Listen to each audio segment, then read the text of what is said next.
Maître Bentolila, bonjour.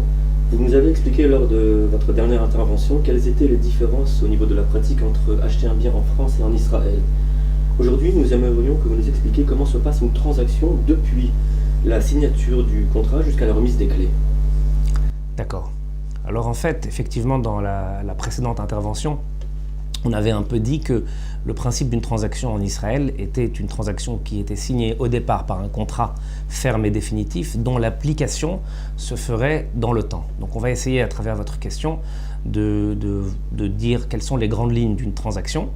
À partir du moment où vous signez le contrat, vous vous engagez à payer le prix d'un appartement, à respecter des échéances et des dates, et votre vendeur, en échange, s'engage lui à vous remettre la jouissance du bien physique, sous réserve que vous ayez évidemment payé votre prix, et de vous permettre l'enregistrement de vos droits à sa place.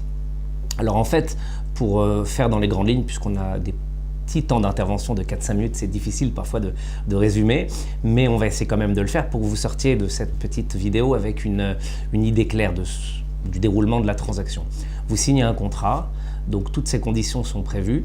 Le premier paiement reste en général en séquestre 2 ou 3 jours chez l'avocat du vendeur, du temps que vous fassiez un enregistrement, en général cadastral, de la transaction pour prévenir tout tiers que sur cet appartement, une transaction a été faite et donc que le vendeur ne puisse pas la revendre une seconde fois. Vous avez en général 2-3 jours ouvrables pour faire cet enregistrement qui est fait par le biais de votre avocat.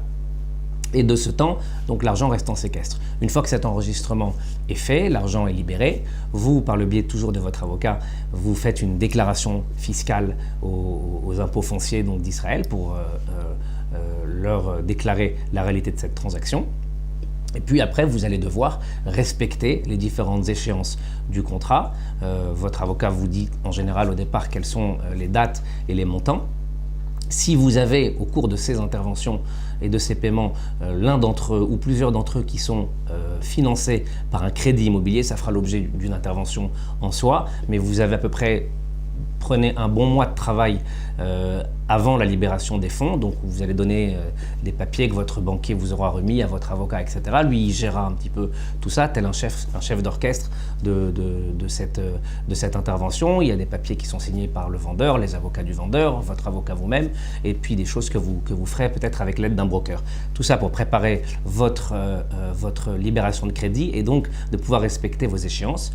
Une fois que vous avez payé, ma foi, votre dernier centime, votre dernière agoura, en Israël c'est une agoura, vous devez donc informer votre vendeur et lui, évidemment, vous remet les clés, vous visitez ensemble l'appartement, vous faites les petits changements techniques, pratiques pour que les différentes compagnies, électricité, gaz, etc. soient plus à son nom mais à votre nom. Et puis vous laissez votre avocat jouer, vous profitez sereinement de votre appartement, vous achetez votre mezouza et lui, votre avocat, termine le travail et se débrouille pour terminer la transaction, effacer littéralement les droits du vendeur puisque maintenant il a reçu l'intégralité du prix, il n'a plus de raison d'être encore enregistré et de vous inscrire vous ainsi que votre hypothèque au cadastre et ainsi votre transaction sera terminée et la mission sera accomplie.